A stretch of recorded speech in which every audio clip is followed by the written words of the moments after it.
আমাদের দেশের কতগুলো অসাধু ব্যবসায়ী যে রমজান আসলে, এখন পবিত্র রমজান মাস, এই রমজান মাস আসলে আমাদের দেশের মধ্যে প্রতিযোগিতা চলে।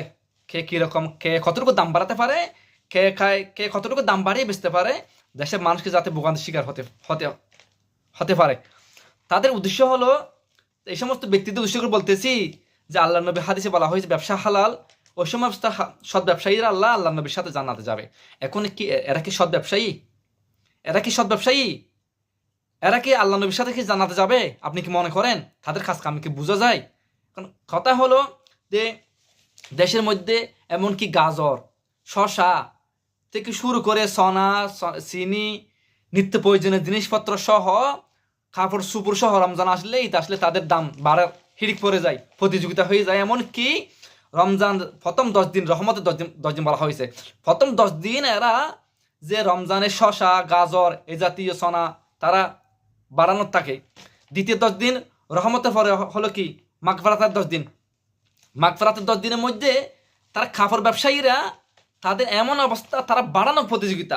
এ হলো তাদের জন্য রহমতের পর মাগফিরাত। এরা হলো মাগফিরাত, ব্যবসায়ী মাগফিরাত।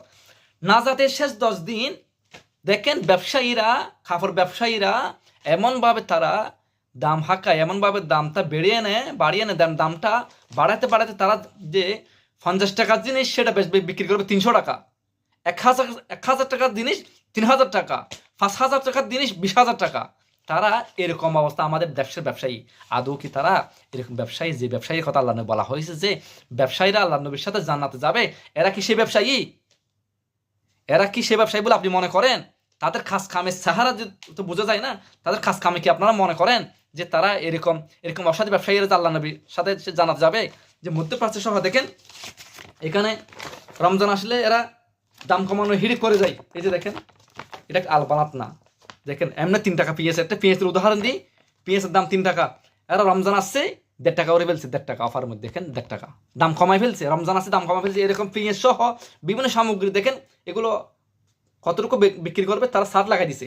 দেখেন এই যে অফার, শুধু একটা নয়, এরকম কতগুলো শপিং সেন্টার দেখেন, সবগুলোর মধ্যে অফার, সবগুলোর মধ্যে অফারের হিড়িক। তারা কীভাবে দাম কমাবে, এই যে দেখেন দাম কমানোর এরা প্রতিযোগিতা করতেছে। তো আমাদের দেশের ব্যবসায়ীরা, তাদের কথা বলতেছি, তারা কীভাবে জান্নাতে যাবে, আল্লাহ নবীকে কীভাবে মুখ দেখাবে, আর আল্লাহ নবীর সাথে কীভাবে তার জান্নাতে যাওয়ার আশা করতে পারে। তো আল্লাহ এই সমস্ত অসৎ ব্যবসায়ীদেরকে আল্লাহ হেদায়েত দান করুক। এই সমস্ত ব্যক্তিদের থেকে আল্লাহ দেশকে নিরাপদ রাখুক, দেশের মানুষকে আল্লাহ শান্তিতে রাখুক। সবাইকে পবিত্র রমজানে শান্তি থাকার দোয়া করে আসতে বেরিয়ে আসসালামু আলাইকুম রহমতুল্লাহি ওয়া বারাকাতুহু।